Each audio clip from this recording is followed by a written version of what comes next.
Assalamualaikum warahmatullahi wabarakatuh. Sobahul khair solihah. Oke. Fi hadzal yaum nahnu nadrusu al-lughah al-arabiyyah bil maddah jumlah fi'liyah. Ya, pada pertemuan hari ini kita akan mempelajari tentang jumlah fi'liyah, yakni pada bagian ketiga ya. Kalau kemarin kita sudah sudah belajar tentang pengertian jumlah fi'liyah, terus juga bentuk jumlah fi'liyah yang pertama, terus yang kedua, ya kan? Kalau yang pertama kemarin kan ada fi'il, ada fa'il, ya kan? Fa'ilnya berupa fa'il dhohir. Terus yang kedua ada fi'il plus fa'ilnya itu fa'il dhamir. Nah, pada hari ini kita akan membahas tentang jumlah fi'liyah pada bagian 3, yaitu fi'il plus fa'il dhohir dan maf'ul bih dhohir. Oke, sebelum saya lanjut, kita ingat-ingat terlebih dahulu apa sih itu fi'il, apa sih itu dhohir gitu ya. Oke, nah fi'il, apa sih itu fi'il? Iya, fi'il itu adalah predikat atau kata kerja. Nah, kalau fa'il itu adalah subjek atau orang yang melakukan pekerjaan. Nah, dhohir itu sendiri artinya yang melakukan itu jelas siapa, ya, bukan kata ganti. Misalkan Ahmad yang melakukan pekerjaan, berarti fa'ilnya adalah Ahmad. Ahmad mencuci piring, berarti Ahmad di situ sebagai fa'il, mencuci di situ sebagai fa'ilnya, piringnya sebagai maf'ul bih, gitu ya. Nah, kalau maf'ul bih itu sendiri dari kalimat yang tadi saya sebutkan, termasuk apa artinya? Maf'ul bih berarti objek, ya kan? Kalau tadi sudah berkata kalimatnya adalah Ahmad mencuci piring. Ahmad di situ sebagai subjek, kalau bahasa Arab disebut fa'ilnya dhohir. Nah, mencuci disebut fi'il atau predikatnya, pekerjaannya apa. Nah, kalau maf'ul bih itu sendiri objek yang dicuci apa gitu kan. Nah, kalau dalam bahasa Arab disebut dengan maf'ul bih. Sampai sini sudah paham? Oke. Nah, sebelum itu saya singgung terlebih dahulu ciri-ciri fa'il dan maf'ul bih dhohir ketika mufrad atau ketika tunggal. Fa'il dhohir ketika mufrad tanda bacanya adalah dhammah, baik itu dhammah biasa ataupun dhammah tanwin. Ingat, kalau dhammah tanwin berarti kalimat di depannya tidak boleh ada al. Kalau sudah al berarti cukup di dhammah biasa. Nah, kalau maf'ul bih dhohir untuk mufrad atau tunggal tanda bacanya adalah fathah. Sama, kalau misalkan di depan kalimat tadi sudah ada al, berarti dia tidak boleh dibaca tanwin. Ya, misalkan Ustazah mengucapkan Ahmad yadrusu Ahmad al-kitabah, ya kan? Yadrusu Ahmad al-kitabah. Yadrusu itu di depan kan, yadrusu kan bisa ditasrif, ya kan? Yadrusu, yadrusani, yadrusu. Nah, yadrusu berarti dia fi'il, berarti dia termasuk kata kerja atau predikat. Nah, yang kedua ada Ahmad di situ kalau dibaca menggunakan nahwu berarti Ahmadu, ya kan? Yadrusu Ahmadu. Ahmad di situ sebagai fa'il, al-kitabah. Nah, al-kitabah di situ dia termasuk maf'ul bih. Al-kitabah boleh dibaca kitaban ya. Oke, saya lanjut, perhatikan contoh. Nah, di sini saya punya kalimat dakhala Ahmadu al-fasla. Nah, pada nomor 1 di situ ada Ahmad berwarna hijau. Ahmad di situ termasuk fa'il sesuai dengan warna hijau di sampingnya, di situ warnanya fa'il. Dakhala di situ warna merah, berarti kan dia termasuk fi'il. Nah, yang ketiga ada warna biru. Al-fasla berarti dia termasuk maf'ul bih. Ahmad masuk kemana? Masuk kelas, ya kan? Faham? Dakhala Ahmadu al-fasla. Dakhala termasuk fi'il, fa'ilnya Ahmadu berupa fa'il dohir, ya kan? Fa'il dohir, fa'ilnya jelas. Oh, yang masuk ke kelas itu ternyata Ahmad, ya kan? Dengan tanda bacanya apa? Tanda baca fa'il dohir ketika mufrad tadi adalah domah. Al-fasla di situ termasuk maf'ul bi atau objek, yang mana tanda baca maf'ul bi ketika mufrad adalah fathah, maka di situ dibacanya al-fasla, bukan al-faslu ataupun al-fasli. Sudah, kalau misalkan dibaca faslan boleh? Boleh, ya kan? Dakhala Ahmadu faslan boleh, atau dakhala Ahmadu al-fasla, gitu juga boleh. Artinya kalau membuat arti itu dari tengah, dari fa'ilnya dulu, subjeknya. Kan Ahmad di sini kalau dalam bahasa Arab itu subjeknya ada di tengah ya. Ahmad nomor 1 atau fa'ilnya nomor 1 ini, nomor 2-nya dia sebagai fa'il nih. Nah, baru selanjutnya nomor 3 yaitu sebagai objeknya. Paham? Oke. Sekarang kita perhatikan contoh pada halaman 7. Silahkan kalian buka buku bahasa Arabnya. Amila al-mu'minu sholihan. Nah, ya kan? Amila kan di sini ciri-ciri fiil itu tidak ada al, tidak ada tanwin, ya kan? Amila, dan bisa ditasrif. Amila di sini dia termasuk fiil. Al-mu'minu ada alnya, dia berharokat dhamma, berarti ciri-ciri dari fa'il atau dari subjeknya. Nah, yang ketiga di sini sholihan. Nah, kan di sini tidak ada alnya ya, makanya dibaca sholihan. Nah, berarti sholihan di sini dia termasuk maf'ul bi, yang artinya jika mengartikan berarti dari nomor 1 al-mu'minu orang mukmin, amila melakukan, sholihan kebaikan, gitu ya. Berarti seorang mukmin sedang melakukan kebaikan, gitu. Paham? Oke, saya lanjut ke slide berikutnya. Di sini ada contoh yang kedua yaitu dakhala an-nasu al-qaryata. Nah, fiilnya mana? Oke, fiil. Ingat jumlah fi'liyah, ya kan? Jumlah fi'liyah berarti susunan kalimat sempurna yang diawali dengan fi'il. Nah, ini yang diawali dengan fi'il. Dakhala.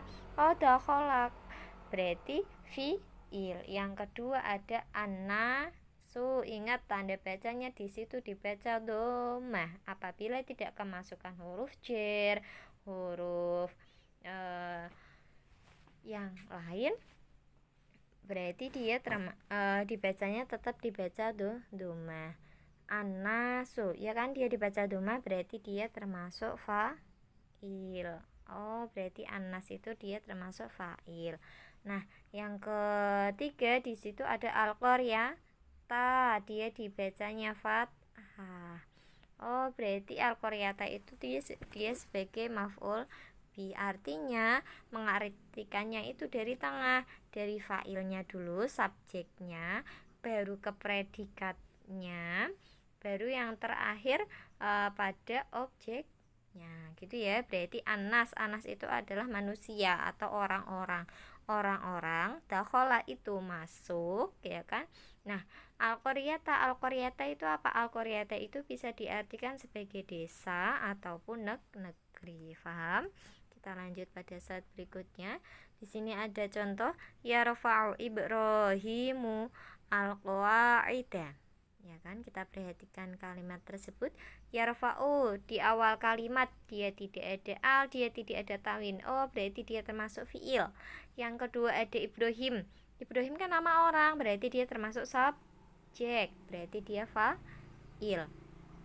Nah, yang ketiga, mohon maaf di sini bukan warna biru ya, bukan warna hijau ya, tapi aslinya adalah warna biru gitu ya. Nih, warna al-qawaida. Harusnya di sini dia warna biru. Al-qawaida di sini dia termasuk apa berarti? Dengan ciri-ciri dibaca fathah, berarti dia termasuk maf'ul bih ya kan? Dia termasuk maf'ul bih. Nah, maf'ul bih. Nah, cara mengartikannya bagaimana? Cara mengartikannya sama kayak tadi nomor 1. Subjeknya dulu kan, subjeknya Ibrahim ya kan. Nah, predikatnya yaitu tadi ada fiil yarfa'u. Yarfa'u itu artinya meninggikan. Nah, al-qawaid apa yang ditinggikan? Al-qawaid apa itu? Artinya pondasi. Ingat, al-qawaid di sini dia sebagai maf'ul bih, warna biru aslinya ya. Aslinya dia warna biru. Oke. Kita lanjut ke slide berikutnya ya. Di sini kita masuk pada bagian A. Perhatikan ayat-ayat berikut. Oke. Soal nomor 1, silahkan diperhatikan. Wala yu'akhirallahu nafsan idza jaa ajaluha. Ya kan? Nah, pada kalimat di sini silahkan kalian cermati mana yang merupakan fiil, mana yang merupakan fa'il, dan mana yang merupakan maf'ul bih. Ingat, fiil itu tidak ada al ataupun tanwinnya, namun tetap bisa ditasrif ya. Coba walan ustazah, walan bisa ditasrif tidak? Tidak kan? Iya, karena lan itu bukan termasuk fiil, tapi termasuk huruf ya kan, kalimat huruf. Ida ustazah, ida juga, ida tidak bisa ditasrif. Ida bagaimana lagi? Ya kan, tidak bisa ditasrif. Jaa. Oke, jaa di sini dia termasuk fiil, tapi jaa jaluha itu bukan termasuk bahasan pada bagian 3 ini. Mungkin nanti bisa masuk bagian jumlah fi'liyah yang lainnya. Berarti fiilnya mana? Oke, fiilnya ada yu'akhiru ya kan. Kalimat di sini aslinya adalah yu'akhiru, karena kemasukan lan huruf nasab, lan itu termasuk huruf nasab, maka dibacanya yu'akhira ya. Kalau lannya dibuang, maka kalimatnya menjadi yu'akhirullah gitu ya. Tapi kalau ada lannya, maka dibacanya yu'akhira. Paham? Yu'akhiru, yu'akhira atau yu'akhiru itu dia termasuk fiil. Allah di sini dia termasuk fa'il. Ingat tanda bacanya tuh. Nah, tanda baca fa'il dhohir ketika mufrad atau tunggal adalah dhammah. Yang ketiga ada nafsan. Maf'ul bih ketika mufrad atau tunggal tanda bacanya adalah fathah. Paham? Nah, di sini artinya panjang ya. Dan awas sesekali tidak akan menangguhkan kematian seseorang apabila telah datang waktu kematian, ya kan? Kita cari artinya bagaimana saja. Cara mengartikannya adalah kita perhatikan dulu fiil, fa'il, maf'ul bihnya. Ingat, subjeknya yang mana? Oke, oh subjeknya itu ada di nomor satu, berarti Allah. Oh Allah berarti dia pada urutan pertama Allah, ya kan? Yuakhiru, ya kan? Sesekali itu kan bukan arti dari kata kerja. Nah, setelah kita mencari subjek, kita mencari yang namanya kata kerja. Oh, kata kerjanya yaitu menangguhkan. Oke, berarti Allah menangguhkan kematian. Nah, nafsanya siapa yang ditangguhkan? Seseorang, kematian seseorang. Paham? Ingat, fiil tadi kata kerja, ya kan, cari artinya adalah arti yang berbentuk kata kerja, dan failnya adalah fail dohir. Fail dohir itu dia jelas kalimatnya, siapa yang melakukan pekerjaannya dia jelas. Kalau Ahmad ya sudah Ahmad, kalau Allah, Muhammad, ataupun kalimat yang lain berarti dia termasuk fa'il, dan tanda baca fa'il ketika mufrad atau tunggal adalah doma. Nah, kalau maf'ul bi itu sendiri di sini maf'ul binya dohir, berarti maf'ul binya juga jelas dengan ciri-cirinya tadi. Kalau mufrad tanda bacanya adalah fathah. Kita lanjut pada slide berikutnya. Hello, soal latihan halaman 7. Nah, silakan nanti di buku kalian dikasih harokat ya. Kalau misalkan yang di slide ini harokatnya kurang jelas, nanti sudah kirim di grup WA. Nah, pada soal bagian A, ini ya, pada bagian A silakan kalian mencari fiil, fa'il, maf'ul bihnya. Kemudian kalian garis bawahi, misalkan soal nomor 1 yu'akhirallahu nafsan, kalian garis bawahi. Kalau sudah digaris bawahi, yang digaris bawahi tadi yu'akhira ini kalian tulis di kolom contoh. Paham? Nah, kemudian kalian cari artinya ada di kolom arti.